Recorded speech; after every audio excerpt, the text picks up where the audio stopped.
Nos encontramos juntos en esta serie que hemos llamado La Gran Salvación de Dios, y particularmente comenzando el domingo anterior, hoy y terminaremos el próximo domingo, estaremos enfocando nuestra atención en la doctrina de la perseverancia de los santos, o también conocida como la doctrina de la seguridad de la salvación. Algunos de ustedes vienen de trasfondos donde se les ha enseñado que la salvación no es segura, que la salvación puede tenerse hoy pero no tenerse mañana. Y creyentes viven en una constante inseguridad de su salvación. Me acuerdo que el pastor MacArthur dijo un día que se le acercó a alguien preguntándole si él creía en la seguridad de la salvación y le contestó: ciertamente no creo en la inseguridad de la salvación. Bien dicho, porque la Biblia es clara en enseñarnos que la salvación es cierta, la salvación es segura, porque la salvación es de Dios. Es obra de suya de un principio al fin. ¿Qué es la seguridad de la salvación? ¿Qué queremos decir con esto? En esencia, la doctrina de la seguridad de la salvación o perseverancia de los santos enseña que los que han sido genuinamente redimidos, salvados, todos aquellos que pertenecen al Señor perseveran en su fe hasta el fin, y ninguno de ellos puede completamente ni finalmente caer de ese estado de gracia. Otra forma de expresar esta verdad bíblica es decir que la vida que Dios nos da en la salvación es eterna y jamás puede perecer. Por definición, la vida eterna es eso, es eterna, no puede perecer. Un hijo de Dios entonces persevera en la fe porque Dios es fiel en mantenerle en la fe. Allá hicimos la pregunta la última semana acerca de lo siguiente: ¿qué acerca o qué de aquellos que profesan ser cristianos por un tiempo y de alguna manera abandonan todo lo que es el cristianismo, abandonan la iglesia, abandonan la fe que profesaban y se entregan a una vida igual o peor a la que tenían antes? Bueno, el apóstol Juan contesta esa pregunta en 1 de Juan capítulo 2, versículo 19, cuando dice: salieron de nosotros, pero no eran de nosotros. Porque si hubiesen sido de nosotros, habrían permanecido con nosotros. Pero salieron para que se manifestase que no todos son de nosotros. Esa es la razón bíblica por la cual algunos abandonan la fe. Nunca fueron del Señor, nunca fueron salvos. Entonces la Biblia presenta la perseverancia de los santos como un componente crítico de todo lo que es la gran doctrina de la salvación. Si la salvación no es cierta, no es segura, las demás doctrinas que forman parte de la doctrina total de la salvación se desmoronan, pierden su sentido, no tienen sentido. Predestinación no tiene sentido, la elección no tiene sentido, la justificación tampoco, santificación y glorificación. Todo se desmorona si la salvación no es una salvación segura.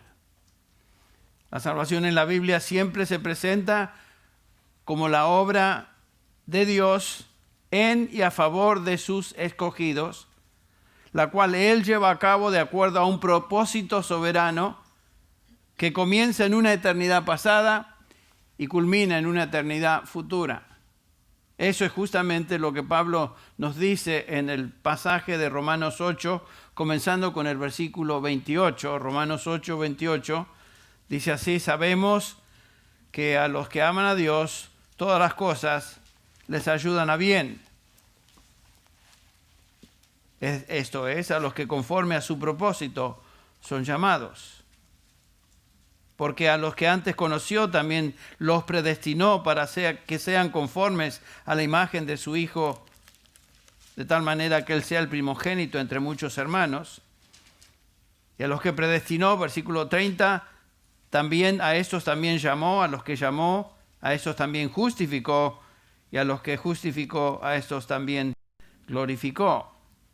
Después de haber afirmado esto, el apóstol Pablo lanza una serie de preguntas que tienen el propósito de argumentar en contra de aquellos que negarían la seguridad de la salvación. Y por eso Pablo dice en el versículo 31, entonces, ¿qué diremos a estas cosas? ¿O qué diremos a esto? Si Dios es por nosotros, obviamente manifestado en su propósito eterno, si Dios es por nosotros, ¿quién contra nosotros? El que no escatimó ni a su propio Hijo, sino que lo entregó por todos nosotros, ¿cómo es que no nos concederá también con Él todas las cosas? ¿Quiénes son estos nosotros? Continúa diciendo, ¿quién acusará a los escogidos de Dios? Estos son los creyentes, los escogidos de Dios, los redimidos. Dios es el que justifica. ¿Quién es el que condena? Cristo Jesús es el que murió, sí, más aún, el que resucitó, el que además está a la diestra de Dios, el que también intercede por nosotros. Otra vez, los creyentes, nosotros. ¿Quién nos separará del amor de Cristo? ¿Tribulación o angustia o persecución o hambre o desnudez o peligro o espada? Como está escrito, por causa de ti somos puestos a muerte todo el día, somos considerados como ovejas para el matadero, pero en todas estas cosas somos más que vencedores por medio de aquel que nos amó. El versículo 38 y 39 concluye el argumento. Porque estoy convencido, noten que no dice Pablo, pienso, espero que tal vez, no, estoy convencido, persuadido de que ni la muerte, ni la vida, ni ángeles, ni principados, ni lo presente, ni lo porvenir, ni los poderes, ni lo alto, ni lo profundo, ni ninguna otra cosa creada nos podrá separar del amor de Dios que es en Cristo Jesús, Señor nuestro. Entonces, Pablo lanza estas preguntas para hacernos ver que la salvación, el propósito eterno de Dios al salvar a sus escogidos es total, completo, perfecto, final. ¿Existe una remota posibilidad que el plan de salvación no llegue a su fin establecido por Dios? Y la respuesta de Pablo es no, absolutamente no. Nada ni nadie nos puede separar del amor de Dios que es en Cristo Jesús, Señor nuestro. Eso es lo que la palabra de Dios declara. La salvación no depende del hombre, depende de Dios. En todos sus elementos, en todas sus etapas, desde una eternidad pasada hasta una eternidad futura. Es de Dios. Nosotros no participamos en eso. En 2 de Timoteo 1:9, Pablo dice, ¿quién, hablando de Dios, quien nos ha salvado y nos ha llamado con un llamamiento santo, no según nuestras obras, sino según su propósito? Otra vez, subraya el propósito eterno de Dios. Y según la gracia que nos fue dada en Cristo Jesús desde antes de la eternidad, o como dice Reina Valera, desde antes de los tiempos de los siglos. O sea, Dios llevó a cabo esa obra y plan perfecto desde antes de la eternidad, ni siquiera existíamos.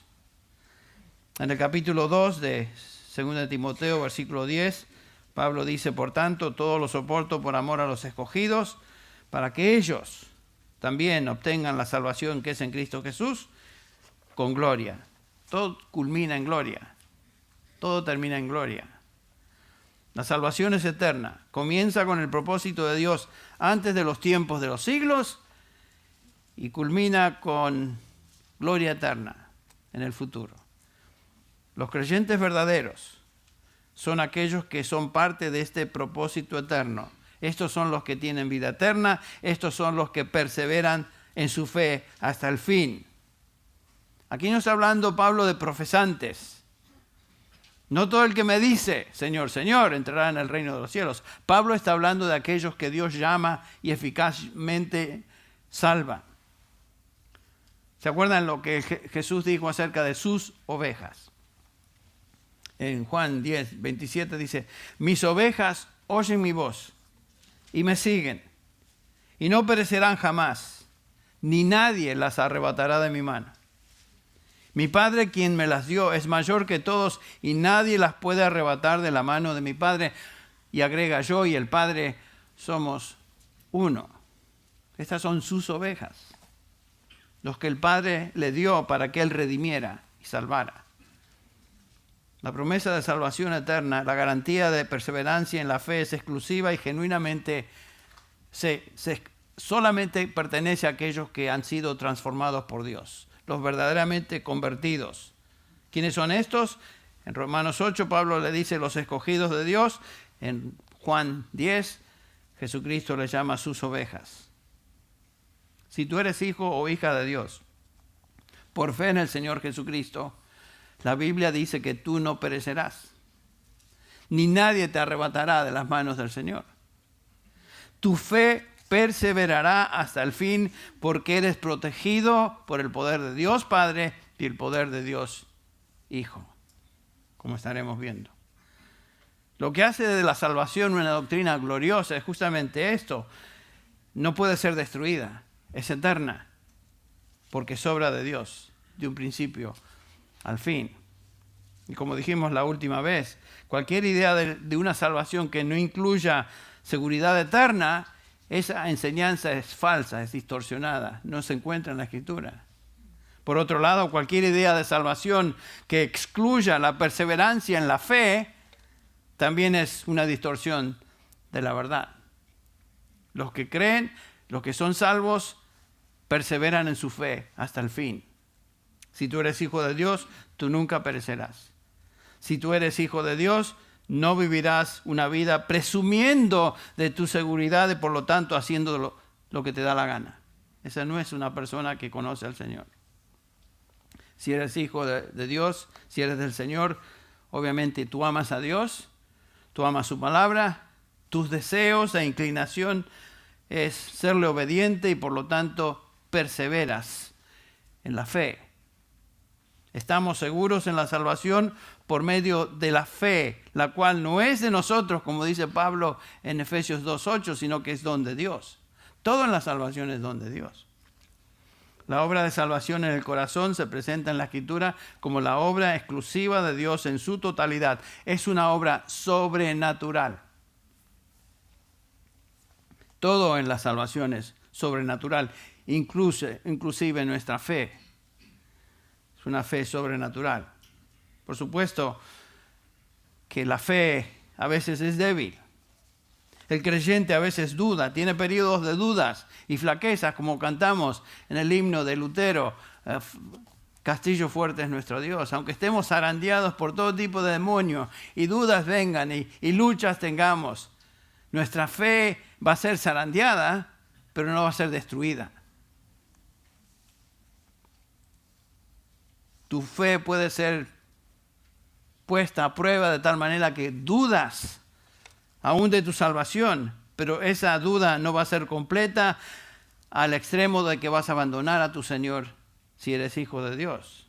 El Señor, quien te dio esa fe, la mantiene, la preserva hasta el día de Jesucristo. Por eso Filipenses 1:6 nos dice, Pablo, estando persuadido de esto, que el que comenzó en vosotros la buena obra, la perfeccionará hasta el día de Jesucristo. La fe que comenzó cuando fuiste llamado a salvación, desde el momento de tu conversión, tu regeneración, de tu fe en Cristo Jesús, esa obra que Dios comenzó, la perfeccionará hasta el día de Jesucristo. A veces me he puesto a pensar qué lindo hubiera sido de que nuestra fe no tuviera que ser probada con pruebas, como estaremos viendo ahí en lo que sucede en Primera de Pedro. Que pudiéramos tener una fe ya establecida, firme, madura desde el inicio. Pero no es así. En sus propósitos divinos, Dios ha establecido que nuestra fe es algo que va a madurar, va a crecer. Tiene que ser puesta a prueba, como veremos en unos minutos. Pero Dios lleva a cabo esa obra. También noten que esa obra de Dios que comenzó en nosotros por medio de la fe, continúa moviéndonos ahora a perseverar en la fe. Por eso en la misma epístola de Filipenses 2:12 dice Pablo, por tanto, amados míos, como siempre habéis obedecido, no como en mi presencia solamente, sino mucho más ahora en mi ausencia, ocupaos en vuestra salvación con temor y temblor. No es cuestión de decir, bueno, ahora voy a vivir como se me da la gana. ya que tengo seguridad eterna. No, esa no es la reacción. Dice Pablo, ocupaos en vuestra salvación con temor y temblor. ¿Por qué? Porque Dios es el que obra en vosotros y produce en vosotros, así el querer como el hacer por su buena voluntad. Es la obra de Dios, ¿ven? Aún la perseverancia es obra de Dios. Dios nos concedió la fe, creímos y Dios continúa madurando esa fe hasta el día de Jesucristo. Hasta que Él venga por su iglesia o pasemos a su presencia. Si Dios comenzó la obra de salvación, Él va a continuar esa obra hasta ese día precioso cuando Cristo venga por los suyos. Y lo hará obrando en nuestros corazones de tal manera que vamos a querer perseverar. Y vamos a hacer obras de obediencia a Él.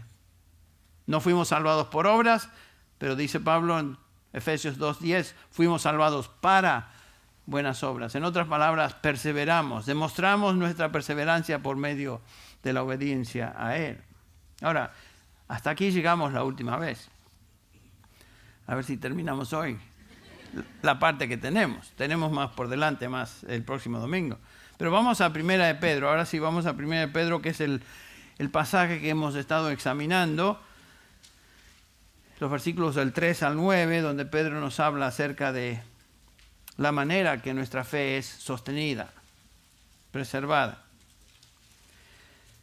En el capítulo 1 de Primera de Pedro, el versículo 3, el apóstol comienza diciendo y expresa una doxología aquí. Bendito el Dios y Padre de nuestro Señor Jesucristo, que según su gran misericordia nos hizo renacer para una esperanza viva por la resurrección de Jesucristo de los muertos, para una herencia incorruptible, noten todo esto, incontaminada e inmarcesible, reservada en los cielos para vosotros. O sea, nadie va a tomar nuestro lugar. Que sois guardados por el poder de Dios mediante la fe. Por gracia sois salvos mediante la fe, o por medio de la fe, también somos preservados mediante la fe. La fe es parte íntegra de nuestra salvación. Mediante la fe para alcanzar la salvación que está preparada para ser manifestada en el tiempo postrero. Una descripción aquí de la gloria final, la etapa final de la salvación en gloria. Y Pedro está escribiendo a estos creyentes que, como nos hace notar el versículo 1 de este capítulo, eran creyentes perseguidos. Habían sido diseminados, dispersos por todo el imperio romano, dice el versículo 1, Pedro, apóstol de Jesucristo, a los expatriados de la dispersión. Y aquí menciona provincias del imperio, Ponto, Galacia, Capadocia, Asia, Bitinia, y después agrega escogidos. Estos son los escogidos de Dios. Estaban sufriendo, habían sido perseguidos y habían sido desparramados por todo el imperio. Estaban bajo tremenda aflicción, algo que nosotros no hemos experimentado a ese extremo. Y la clave se encuentra en el versículo 5, cuando Pedro les dice, miren, estáis siendo atribulados, pero sois guardados por el poder de Dios mediante la fe. En medio de las pruebas que nos dice el versículo 6, en lo cual os alegráis, aunque ahora por un poco de tiempo, si es necesario, tengáis que ser afligidos en diversas pruebas. Noten, eso es una aplicación a estos creyentes, pero cualquier creyente en la historia de la redención, todos los creyentes vamos a pasar por diversas pruebas. Todo tipo y grado de aflicción. La promesa del Señor Jesucristo es en el mundo tendréis aflicción. Mas confiad, yo he vencido al mundo. Todo aquel que quiera ser fiel al Señor Jesucristo, según Timoteo 3:10, sufrirá persecución, sufrirá aflicción. Y en medio de esa intensa aflicción, Pedro les recuerda que ellos van a ser protegidos por el poder de Dios mediante la fe. Esa es una promesa a nosotros, los que somos hijos de Dios, que estamos siendo afligidos. Cada uno de ustedes está pasando por alguna aflicción, no hay duda. No son accidentes en nuestra vida. Dios las permite o las trae directamente a nuestra vida para probar nuestra fe. Y aquí Pedro les recuerda a estos creyentes la razón por sus pruebas o de sus pruebas. Era justamente para demostrar la genuinidad de su fe. Noten el versículo 7. para que sometida a prueba vuestra fe, mucho más preciosa que el oro, el cual, aunque perecedero, se prueba con fuego, sea hallada en alabanza, gloria y honra cuando sea manifestado Jesucristo. Nuestra fe va a ser probada hasta el día de Jesucristo. Es la misma expresión de Filipenses 1:6. La fe genuina, que es sobrenatural, va a perseverar, va a ser probada, pero va a perseverar y va a salir hallada en alabanza, gloria y honra cuando Jesucristo sea manifestado. En otras palabras, Pedro les está diciendo, su fe va a perseverar. Su fe demostrará ser genuina y real, y eso sucederá hasta el fin. Y la razón es porque es una fe sobrenatural. Es de Dios. Dios es el que causó en vosotros tanto el creer, el hacer, el desear como el creer y como el hacer. Es la obra de Dios en nuestros corazones. Si Pedro creyera que la salvación se pudiera perder, este hubiera sido un buen momento para aclarar eso y hacer una aclaración, de tal manera que no piensen y no lo hace así. Por ejemplo, Pedro les pudiera haber dicho, miren, agárrense fuerte, no abandonen su fe en medio de las pruebas, manténganse cueste lo que cueste, porque si no, la perderán. Podría haber dicho eso, aclarado eso para salir de dudas, si existiera tal posibilidad, pero no es así. Pedro dice, bendito sea Dios y Padre de nuestro Señor Jesucristo, quien les escogió, ya lo dijo en el versículo 2, quien nos dio una herencia incorruptible reservada en los cielos para vosotros, quien les protege por medio de las pruebas hasta que su fe sea hallada en alabanza, gloria y honor cuando venga Jesucristo, etc. Eso es lo que dice Pedro. Si la salvación hubiera dependido de estos hermanos, de estos creyentes o de nosotros, por aplicación, no hubiera dicho estas cosas el apóstol. Pero la salvación es don de Dios, por medio de la fe, que Dios mismo comienza, perfecciona, sostiene, mantiene y termina. Porque otra vez, tengo que repetir, la salvación es de Dios de un principio al fin. Esa expresión, sois protegidos, es un presente continuo, es algo que en el original, en griego, dice, estáis siendo protegidos continuamente. Es un término militar, expresa la idea de ser protegidos por una guardia militar muy, muy poderosa. Los que pertenecen a Dios, dice Pedro, son protegidos continuamente de todos los enemigos que batallan y tratan de destruir sus almas. Los hijos de Dios son protegidos perpetuamente por el poder de Dios hasta la salvación completa de vuestras almas, que obviamente en el versículo 9 es una expresión de la gloria futura. Estamos siendo protegidos continuamente. Sí, Henry, pero dice que es por la fe. Yo tengo que aguantarme todo esto por la fe. Por supuesto, es por la fe. Pero ¿quién te dio esa fe? ¿Quién fortalece esa fe? Es el Señor. Es de Él. Somos salvados de la paga del pecado en la justificación. Somos salvados del poder del pecado en nuestra santificación diaria. Y algún día seremos finalmente salvados de la presencia misma del pecado en nuestra glorificación, cuando estemos con Él. Somos salvados, no hay duda de eso. Pero esa salvación no ha alcanzado su destino final. El destino final todavía queda en gloria cuando estemos con Él. Pero en esa dirección vamos. La salvación a la que Dios nos predestinó desde antes de la fundación del mundo, no se completa hasta el último día, el último elemento sea realizado aquí, la glorificación. Y Pablo expresa la seguridad de la salvación con el pasaje de Romanos 8 que leímos, no lo vamos a leer otra vez. No hay duda que la salvación termina en glorificación. En el capítulo 9 de Romanos dice Pablo que fuimos preparados de antemano para gloria. Desde antes de la fundación del mundo ya Dios nos había preparado para gloria. La salvación no es un accidente, no depende de nosotros. No es porque levantaste la mano en alguna conferencia o en alguna campaña evangelística. La salvación es de Dios. Algunos de nosotros fuimos salvos en un lugar público, algunos de nosotros fuimos salvados en privado, algunos de nosotros fuimos salvados simplemente leyendo la Escritura. Distinto, Dios es muy creativo en la manera que Él llama a sus hijos. Todo fue por su obra y nos incluyó en ese plan eterno y soberano. Ahora, en este pasaje de 1 de Pedro, como dijimos, Pedro subraya razones, o mejor dicho, maneras en las cuales somos protegidos. La primera manera que Dios nos protege es en la esperanza viva, versículo 3. La primera de estas es la esperanza viva. Bendito el Dios y Padre de nuestro Señor Jesucristo, que según su grande misericordia nos hizo renacer para una esperanza viva.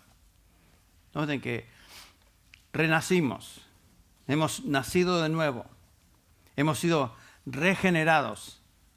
Dios nos ha dado vida nueva en Cristo Jesús. Y esta vida es la misma vida de Dios, y esa vida es eterna, y esta vida que es sobrenatural, que Él nos ha dado, también nos ha dado junto con esa vida, esperanza viva. Tenemos esperanza. ¿Qué quiere decir eso?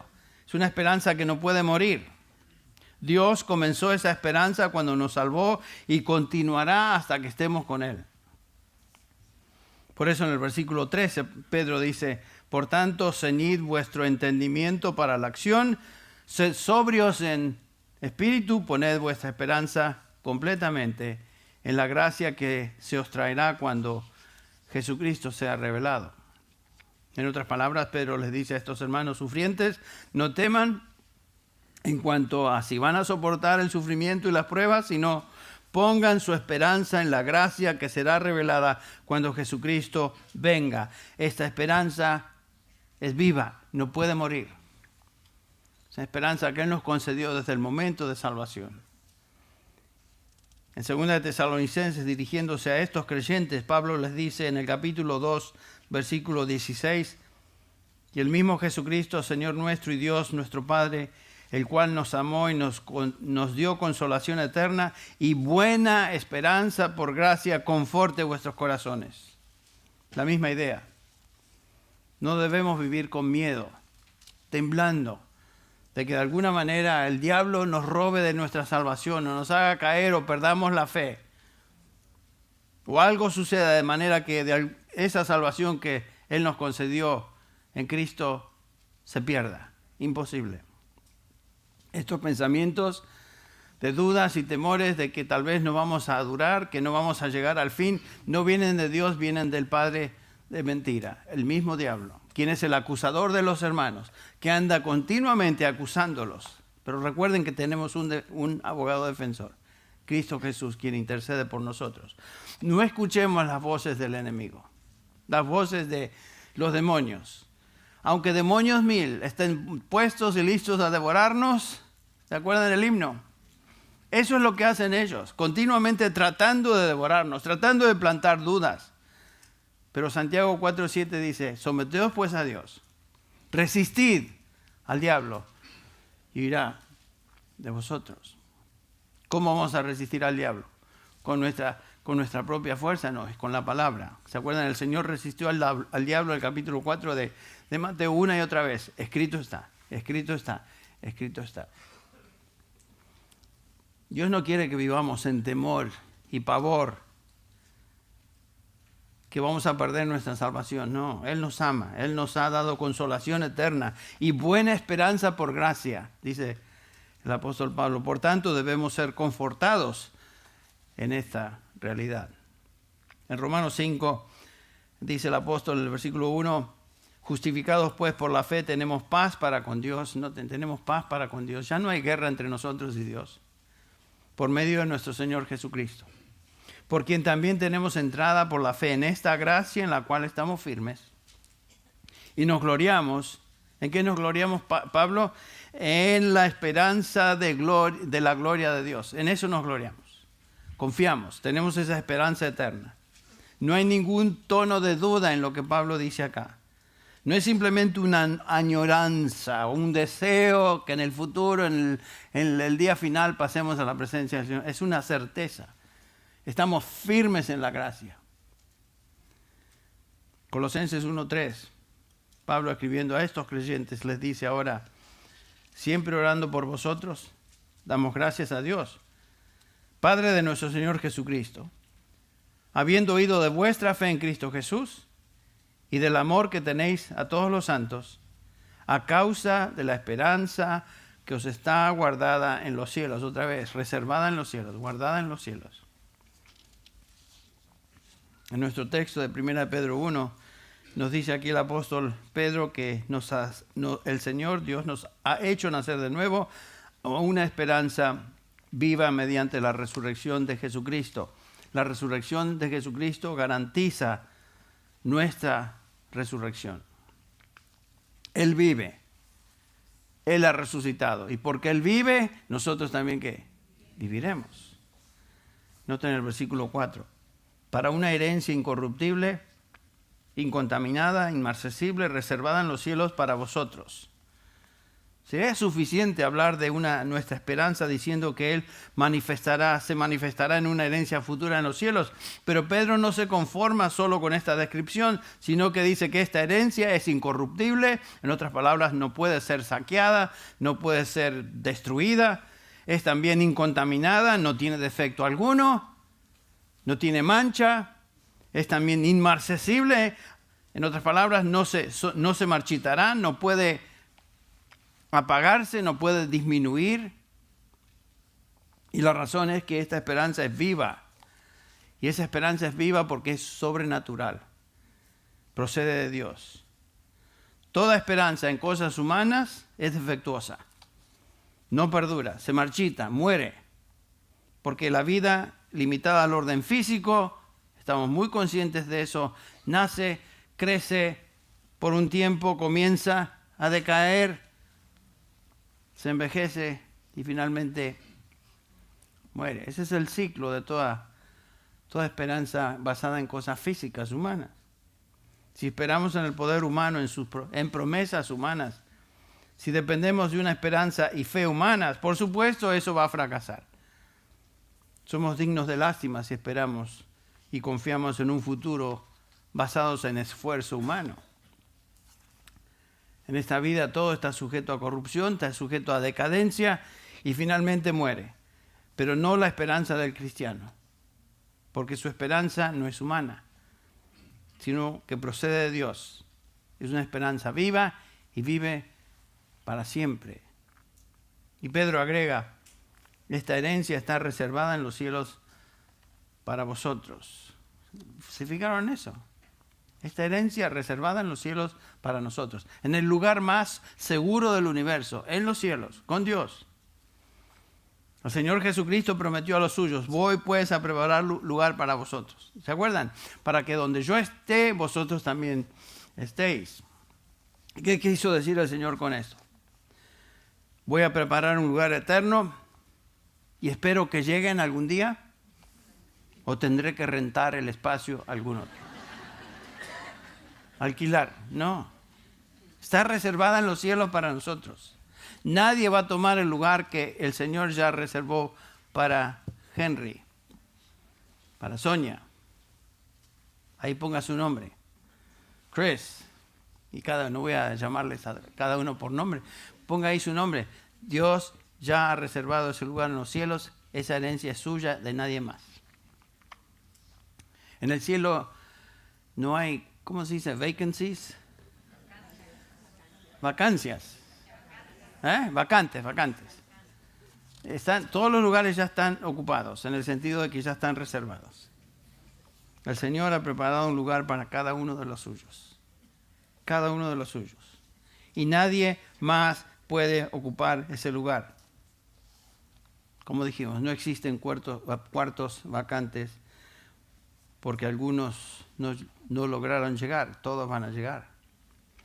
Todos y cada uno de los suyos obtiene y recibe la herencia para la cual el Señor los preparó.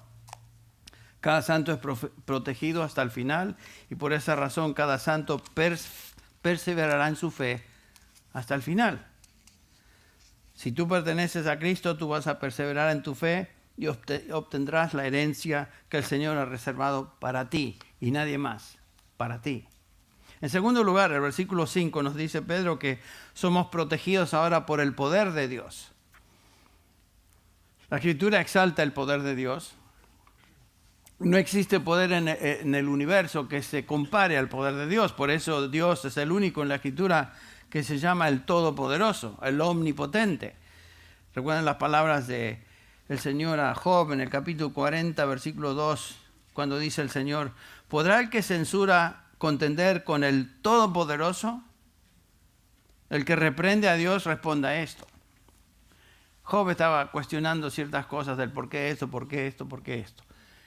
Y el Señor le dice: mire, yo soy el Todopoderoso, yo sé lo que estoy haciendo, no cuestiones. Él es el Todopoderoso. Por ejemplo, la Biblia nos dice que Dios creó este universo totalmente, que todo lo que existe es creación de Dios.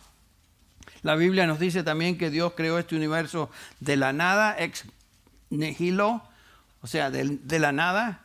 También nos enseña la Biblia que Dios creó este universo simplemente declarando su existencia. Hágase la luz, se hizo la luz. Dios también nos enseña la palabra de Dios que declaró existente y fue hecho, y Dios lo creó un universo maduro. El mundo no fue hecho en etapas de evolución, como se nos enseña. El mundo tiene apariencia de haber existido por mucho tiempo, pero Dios lo creó de esa manera. Así como creó a Adán y Eva adultos, no los creó de niños y ellos crecieron a ser adultos, los creó adultos. De esa manera Dios creó el universo con una apariencia de madurez. Así lo creó. La Biblia también nos dice que Dios creó al mundo en 6 días, en una semana, estableciendo así el patrón de vida para nosotros. No solo Dios creó el universo, sino que lo mantiene y lo sostiene de tal manera que el universo no se desintegra. Nos dice Hebreos capítulo 1, versículo 3. Lo sustenta todas las cosas con la palabra de su poder. La razón que el mundo no se desintegra es porque Dios lo sostiene. Se nos cuenta que Einstein murió desilusionado, supuestamente el hombre más inteligente que jamás existió, Einstein, porque según él nunca descubrió la fuerza que mantiene este universo en una unidad armónica. No pudo entender eso él. Claro, ese poder es de Dios, y Dios no puede ser contenido en un tubo químico o en un experimento científico. Dios es Dios. Este es el poder que creó el universo, es el poder que sostiene el universo y es el poder que trajo salvación y nos mantiene salvos, nos protege de tal manera que no perdemos la fe. La fe es salvífica, la fe que salva al pecador no es una fe humana, es una fe que es obra de Dios en el corazón, la cual Él mueve al hombre a entender, creer y abrazar la verdad del Evangelio en Cristo. Esa es la obra que Él comenzó, que Él sostiene y que Él perfeccionará hasta el fin. Y esta fe es una fe que no es pasiva en el corazón de una persona, sino que es activa. Dios es el que causa en nosotros tanto el querer como el hacer. Y nosotros de corazón obedecemos lo que Él nos enseña. Nuestra fe no es puramente intelectual, es una fe activa, es una fe que abraza la doctrina del Evangelio de corazón y vive en obediencia a Cristo y su palabra. Es una fe que se demuestra en obediencia, en obras. Esta es una fe cuyo origen está en Dios y es una fe activa en el cristiano. Por eso Pablo en Gálatas 2:20 dice: con Cristo estoy juntamente crucificado y no soy yo el que vive, sino que Cristo vive en mí. Y la vida que ahora vivo en la carne, la vivo por fe en el Hijo de Dios, el cual me amó y se entregó a sí mismo por mí. Pablo dice: yo vivo por fe en el Hijo de Dios y lo hago con todas mis fuerzas y capacidad, sabiendo que Cristo es el que vive en mí. Si tú eres hijo de Dios, tú no vives como antes. Por cierto, hay luchas, en tu vida. Tú luchas con el pecado que aún está en tu cuerpo. Esa es la lucha que encontramos en Romanos 7. Yo sé que en mí, es decir, en mi carne, no hay nada bueno, dice el apóstol. Sino que veo esta ley en mis miembros que me lleva en una dirección y hago lo que no quiero hacer, etcétera, etcétera. Todos nos identificamos con esa lucha continua. Tú luchas con tus deseos, los deseos de los ojos, los deseos de la carne y la vanidad de la vida, como dice Juan en 1 Juan 2:15. Tú luchas con el enemigo de tu alma, que anda como león rugiente buscando a quien devorar, y sus huestes espirituales de maldad. Pero tu fe es activa y sin embargo, a pesar de las tentaciones, a pesar de las debilidades, tú amas la piedad, deseas obedecer al Señor. Te entristece el pecado que a menudo te contamina. ¿Y qué haces cuando pecas? Confiesas tus pecados. Tus luchas son con dudas y temores y debilidades, pero tu fe no falla y finalmente no caerá, no será destruida porque es protegida por el poder de Dios. Entonces Pedro está animando a estos creyentes, nos está animando a nosotros. Estos creyentes estaban pasando por tremenda aflicción. Nosotros estamos pasando por grados de aflicción. Pedro nos dice, no temas.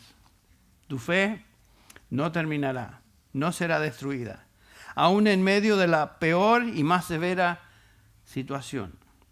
Y la razón es porque esa fe es sobrenatural, es de Dios. Él es que comenzó la buena obra de fe en tu vida y Él es el que perfecciona esa fe hasta el final, causando en ti tanto el querer como el hacer. Entonces, como cristianos somos protegidos por una esperanza viva, y somos protegidos por el poder de Dios.